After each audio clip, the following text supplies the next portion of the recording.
بسم اللہ الرحمن الرحیم۔ بچوں خوش آمدید۔ امید ہے کہ آپ سب اپنے گھروں میں بخیر و عافیت ہوگے۔ بچوں اس سے پہلے ہم نے نظم ایک اور دنیا کی بلند خوانی کی تھی جو آپ کی کلاس 6 میں موجود ہے، اور اب ہم آتے ہیں اس کے اگلے کام کی طرف۔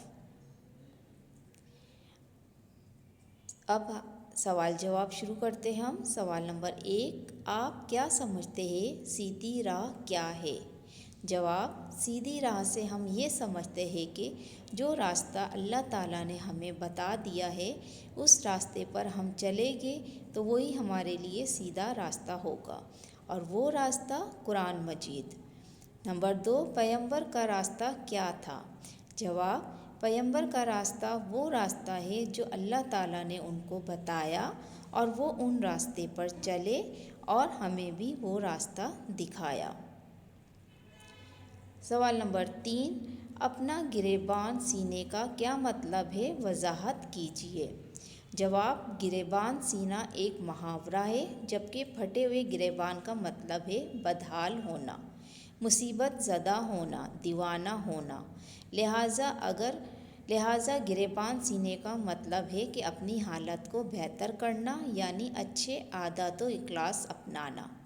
نمبر 4، جاگتے میں کیوں سویا رہوں؟ یہ کس طرح ممکن ہے؟ شاعر کیا کہنا چاہتے ہیں؟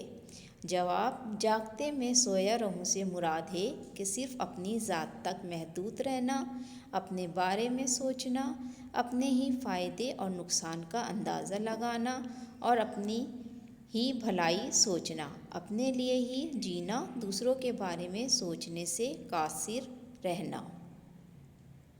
سوال نمبر 5، اپنی ذات کے لیے اللہ تعالیٰ سے کیا دعا کرتے ہیں؟ جواب، ہمیشہ اللہ تعالیٰ سے یہ دعا کرتے ہیں کہ اللہ تعالیٰ تجھ ہی سے ہم یہ دعا کرتے ہیں کہ تو ہمیں سیدھے راستے پر چلا، ان لوگوں کے راستے پر جس پر تیرا انعام نازل ہوا، اور ہم تیرے بندوں سے محبت کریں، ان کے کام آئیں، تیرے احکامات بجا لائیں۔ بچوں گھر کا کام، سب سے پہلے تو آپ نے ٹائٹل پیج بنایا تھا، پھر الفاظ معنے لکھے تھے۔ اب آپ کو کام کرنا ہے سوال نمبر 1 سے 5 تک جو ہے اپنی کاپی میں تحریر کرنا ہے، اور وہ بھی خوش خط لکھائی کے ساتھ۔ سوال آپ کو بلیک پین سے لکھنا ہے اور جواب آپ کو بلو پین سے لکھنا ہے۔ آج کا کام ہمارا یہاں پر ختم ہوتا ہے۔